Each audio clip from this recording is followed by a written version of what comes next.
আসসালামু আলাইকুম ওয়া রাহমাতুল্লাহি ওয়া বারাকাতুহু। আলহামদুলিল্লাহ ওয়াসসালাতু ওয়াসসালামু আলা রাসূলিল্লাহি ওয়া বা'দ। সুপ্রিয় দর্শক, স্বাগত জানাচ্ছি সিনবাদ রিসোর্ট গ্রুপ আলোকিত পথের আজকের অনুষ্ঠানে। Powered by BSI, co sponsor BRB, Islam bank, Al Arafah Islam bank, Pubali bank এবং দারুস সুন্নাত হজ গ্রুপের সৌজন্যে দর্শক সুন্দরের আয়োজনে আমরা ইসলাম এবং জীবন ঘনিষ্ঠ বিভিন্ন গুরুত্বপূর্ণ বিষয় নিয়ে আপনাদের সামনে আলোচনার অবতারণা করে থাকি। আমাদের আজকের আলোচ্য বিষয় হলো রমাদানকে কিভাবে আমরা আমল দিয়ে সাজাতে পারি। আর এই গুরুত্বপূর্ণ বিষয়ে আলোচনা করার জন্য আমাদের মাঝে রয়েছেন সম্মানিত দুজন ইসলামিক স্কলার এবং একজন জাতীয় পুরস্কারপ্রাপ্ত কারি। প্রথমে আমরা তাদের সঙ্গে পরিচিত হব। প্রথমে আমার ডানে রয়েছেন মাওলানা সাইফুর রহমান সাইদি, বিশিষ্ট ইসলামিক স্কলার এবং মিডিয়া ব্যক্তিত্ব। আসসালামু আলাইকুম ওয়া রাহমাতুল্লাহি ওয়া বারাকাতুহু। ওয়ালাইকুম আসসালাম। মোহতারাম, কেমন আছেন? আলহামদুলিল্লাহ, ভালো আছি। আপনি কেমন আছেন? আলহামদুলিল্লাহ। এরপরে রয়েছেন একজন প্রখ্যাত আলেমদ্বীন মুফতি শাহ মোহাম্মদ আতাউল্লাহ। আসসালামু আলাইকুম রাহমাতুল্লাহি ওয়া বারাকাতুহু। মোহতারাম, কেমন আছেন? জি আলহামদুলিল্লাহ, আপনি কেমন আছেন? আলহামদুলিল্লাহ। এরপর আমাদেরকে মহাগ্রন্থ পবিত্র কোরআনে কারীম থেকে সুলিত কণ্ঠে তেলাওয়াত শোনাবেন জাতীয় পুরস্কারপ্রাপ্ত কারি রাজিন সালেহ। আসসালামু আলাইকুম রহমতুল্লাহি ওয়া বারাকাতুহু। ওয়ালাইকুম আসসালাম। মোহতারাম, কেমন আছেন? জি আলহামদুলিল্লাহ, ভালো আছি। আপনি ভালো আছেন? আলহামদুলিল্লাহ। তো দর্শক, আমরা মোহতারাম মেহমানদের সঙ্গে পরিচিত হলাম। এরপর যে আমরা অনুষ্ঠানের শুরুতেই মহাগ্রন্থ পবিত্র কোরআনে কারীম থেকে তেলাওয়াত শুনব জাতীয় পুরস্কারপ্রাপ্ত কারি রাজিন সালেহ এর কাছ থেকে। আউযু বিল্লাহি মিনাশ শাইতানির রাজীম।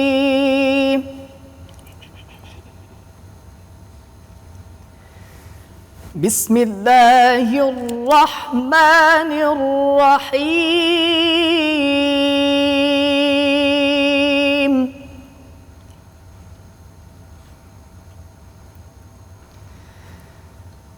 سنة من قد أرسلنا قبلك من رسلنا ولا تجد لسنتنا تحويلا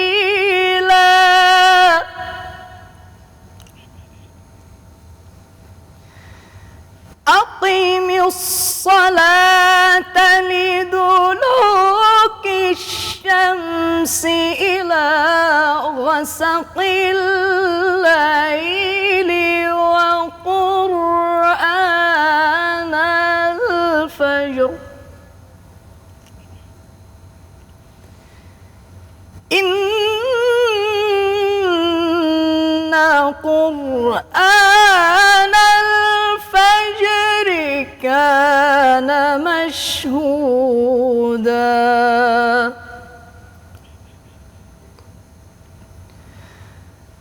ومن الليل فتهجد به نافلة لك عسى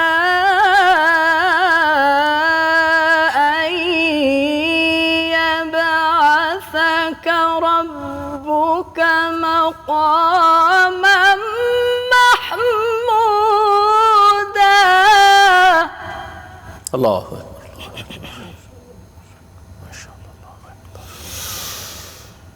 وقل رب أدخلني مدخل صدق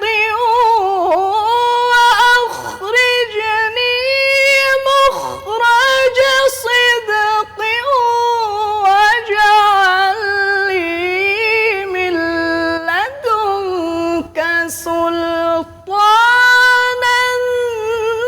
نصيرا.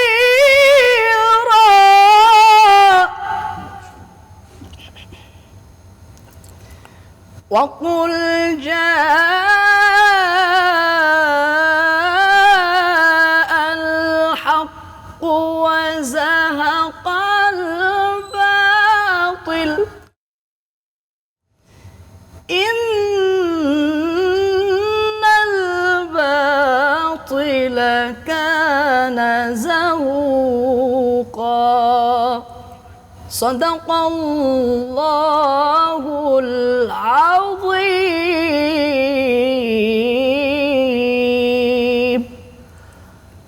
দর্শক, মহাগ্রন্থ পবিত্র কোরআনে কারীমের সুললিত কণ্ঠে তেলাওয়াত শুনলাম। এ পর্যায়ে আমাদের আজকের আলোচ্য বিষয় রমাদানের আমলগুলো বা রমাদানকে কিভাবে আমরা আমল দিয়ে সাজাতে পারি। এই গুরুত্বপূর্ণ বিষয়ে আমরা প্রথমেই যাব মাওলানা সাইফুর রহমান সাইদি সাহেবের কাছে। আলহামদুলিল্লাহ, আলহামদুলিল্লাহ কাফা ওয়া সালামুন আলা ইবাদিহিল্লাযিনা ইসতাফা, আম্মা বাদ। বিজ্ঞ উপস্থাপক আপনাকে ধন্যবাদ। আপনি অত্যন্ত চমৎকার একটি বিষয় চয়ন করেছেন। মাহে রমজান তাকওয়া অবলম্বনের মাস, কোরআন নাজিলের মাস। এই মাসটি পুরো মাসই হচ্ছে আমলের মাস, পুরো মাসটি হচ্ছে ইবাদতের মাস। আল্লাহ জাল্লা শানু বলছেন, কুতিবা আলাইকুমুস সিয়াম কামা কুতিবা আলাল্লাযিনা মিন ক্বাবলিকুম লাআল্লাকুম তাত্তাকুন। রমজান তোমাদের উপরে ফরজ করা হয়েছে, শুধুমাত্র তোমাদের উপরে নয়, তোমাদের পূর্ববর্তী পুরুষগণের উপরেও রোজা ফরজ করা হয়েছিল, রোজা ফরজ ছিল। আল্লাহ বলছেন যে রমজান মাসে আমি শুধু রোজা ফরজই করিনি, রমজান মাসে আমি কালামে হাকিম নাজিল করেছি। আল্লাহ বলেন, শাহরু রমাদান আল্লাযী উনজিলা ফীহিল কোরআন হুদাল লিন-নাস ওয়া বায়িনাতিম মিনাল হুদা ওয়াল ফুরকান। আর এই কোরআন কেমন কোরআন? এই কোরআন হচ্ছে সত্য মিথ্যার পার্থক্যকারী, অর্থাৎ যিনি মিথ্যা বলে থাকেন আর যিনি সত্য বলে থাকেন এর পার্থক্য এই কোরআনে মিনাল হুদা ওয়াল ফুরকান। রসুল আরবি সাল্লাল্লাহু আলাইহি ওয়াসাল্লাম বলছেন, বুনিয়াল ইসলামি আলা খামসিন শাহাদাতু আল্লা ইলাহা ইল্লাল্লাহ ওয়া ইকামিস সালাহ ওয়া ইতাইজ যাকাহ ওয়াল হজ্জ ওয়া সাওমি রমাদান। অর্থাৎ ইসলাম 5টি ভিত্তির উপরে প্রতিষ্ঠিত, 5টি ব্যানার উপরে প্রতিষ্ঠিত। তার মধ্যে ঈমান আনয়নের পরে নামাজ এবং জাকাতের পরেই শ্রেষ্ঠ একটি স্তম্ভ হলো রমাদান মাসের রোজা।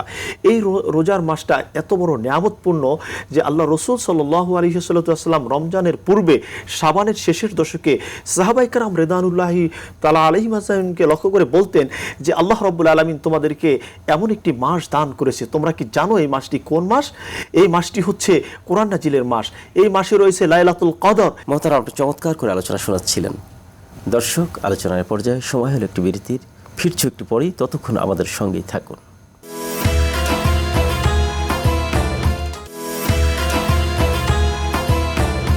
দর্শক, বিরতির পর আবারও স্বাগত জানাচ্ছি।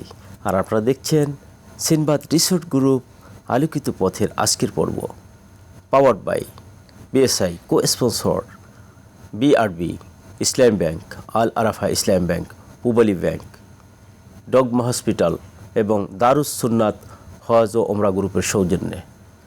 তো মহতারাম, আমরা আপনার কাছে আসবো যে রমাদানে মহতারাম তো বেশ কিছু আলোচনা আমাদের শোনালেন। রমাদানে আমরা পার্ট বাই পার্ট কী কী আমলগুলো করতে পারি, রমাদানে কী কী আমল আছে এবং কী কী আমল দিয়ে আমি রমাদানকে সাজাতে পারি।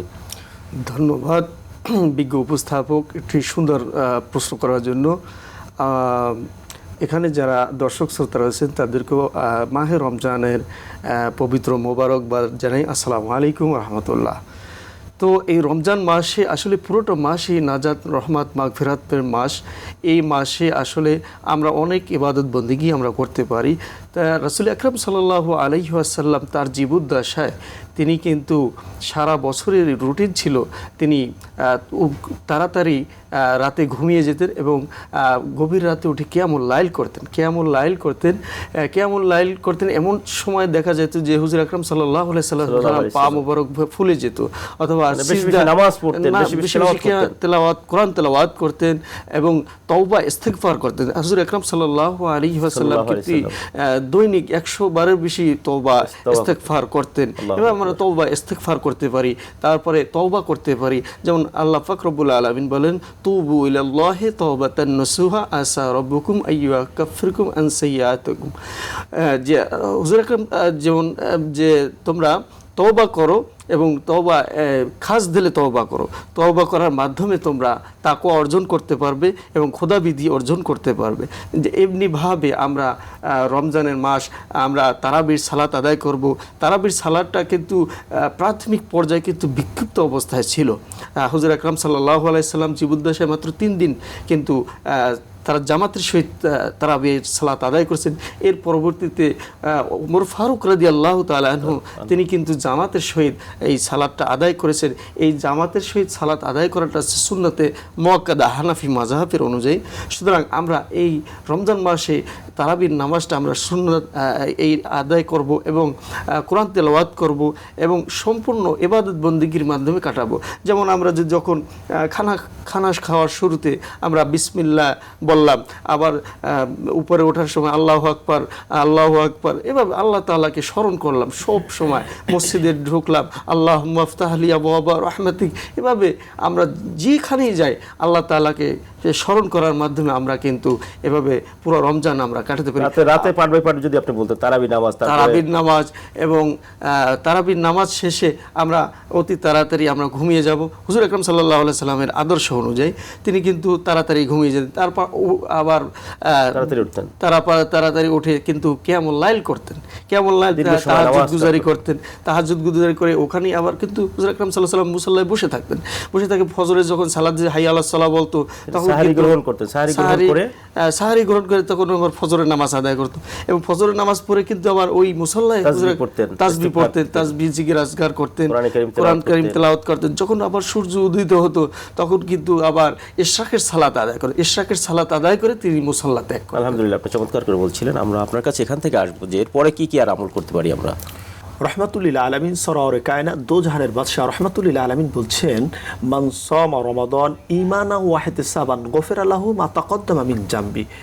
আল্লাহ রাসূল সাল্লাল্লাহু আলাইহি ওয়াসাল্লাম অন্যত্রয় বলছেন, মান কামা রমাদান ঈমানান ওয়া ইহতিসাবান গফিরা লাহু মা তাকদ্দামা মিন জামবি। অর্থাৎ এই যে রমজান মাসে মান কামা লাইলাতুন, অর্থাৎ এই মান কামা রমাদান দ্বারা বোঝানো হয়েছে যে তোমরা তারাবির নামাজ পড়বা, কিয়ামুল লাইল করবা। আর এই কিয়ামুল লাইল রাত্রিকালে যত আমল রয়েছে সবকিছু কিয়ামুল লাইলে এগুলো করবা। এরপরে যখন রমজান মাসের শেষের দশক চলে আসতো, আল্লাহ রাসূল সাল্লাল্লাহু আলাইহি ওয়াসাল্লাম গামছা কোমরে বেঁধে নিতেন। অর্থাৎ গামছা কোমরে বেঁধে নিতেন বলতে তিনি ৮-৬ গুছিয়ে যে ইবাদতের জন্য তিনি দাঁড়িয়ে যেতেন। আমাদেরকে তারাবির নামাজ পড়তে হবে বিনয়ের সাথে। তারবি হাতুন থেকে তারাবি এসেছে, অর্থাৎ তারাবির নামাজটা আমরা এমনিভাবে পড়ব যে বিশ্রাম নিয়ে নিয়ে এবং কোরআন তেলাওয়াত স্পষ্ট। তারাবি শব্দের অর্থ হলো বিশ্রাম নেওয়া। তো আমাদেরকে আমসাক, অর্থাৎ রমজান মাসে যে সিয়াম যে বিরত রাখে, আর তারাবির শব্দের অর্থ হলো আপনার জিরাইয়া বিশ্রাম নিয়ে আস্তে আস্তে স্লো মোশনে তারাবির নামাজটা আদায় করতে হবে। এর দ্বারা কয়েকটি ফল আমরা পেতে পারি।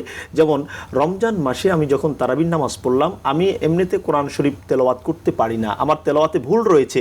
একজন হাফেজ যখন তেলাওয়াত করে, এই তেলাওয়াতটা আমি শোনার কারণে আমার আমল নামায় পরিপূর্ণ সওয়াব আমি পেয়ে গেলাম।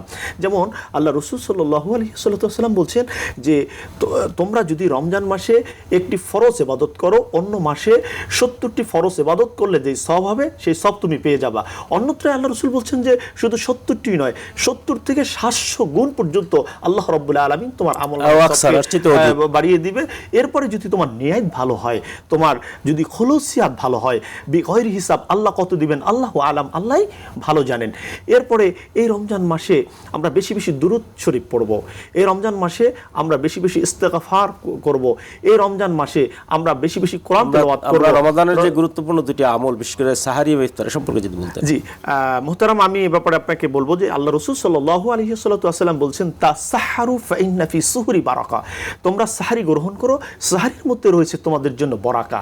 অর্থাৎ সাহারি যে গ্রহণ করবে, এই সাহারির মধ্যে কি রয়েছে? রাসূল আরবি সাল্লাল্লাহু আলাইহি ওয়াসাল্লামের সুন্নাত রয়েছে। আল্লাহ রাসূল বলছে, তুমি সর্বনিম্ন হলেও একটি খেজুর খাও এবং এক গ্লাস পানি পান করো। কুলু ওয়াশরাবু, তুমি খাও এবং পান করো।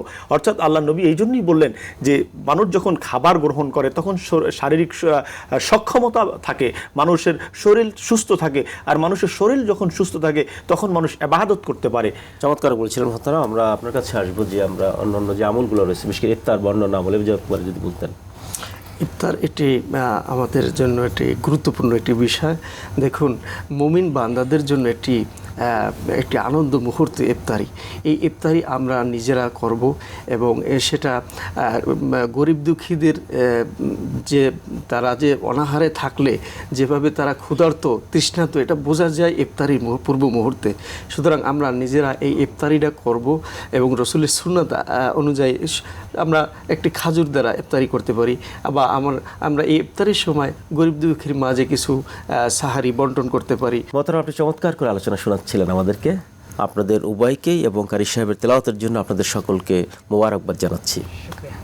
দর্শক, আসলে রমাদানে যে আমলগুলোর কথা আমরা শুনলাম, বিশেষ করে কিয়ামুল লাইল এবং দিনের সিয়াম, এর মধ্যে যতগুলো আমল রয়েছে ইফতার থেকে শুরু করে সাহরি পর্যন্ত, দান, সাদাকা, নামাজ, যাকাত, যা কিছু রয়েছে এগুলো যদি আমরা পুঙ্খানুপুঙ্খানুভাবে আমল করতে পারি, আদায় করতে পারি, এবং আল্লাহ রাব্বুল আলামিন যে হকগুলো আমাদের সঙ্গে সম্পৃক্ত করে দিয়েছেন এগুলো যদি আমরা আদায় করতে পারি তাহলে আমরা সফলতা অর্জন করতে পারবো। আগামী পর্ব দেখার আমন্ত্রণ জানিয়ে আজকের মতো এখানেই বিদায় চাচ্ছি।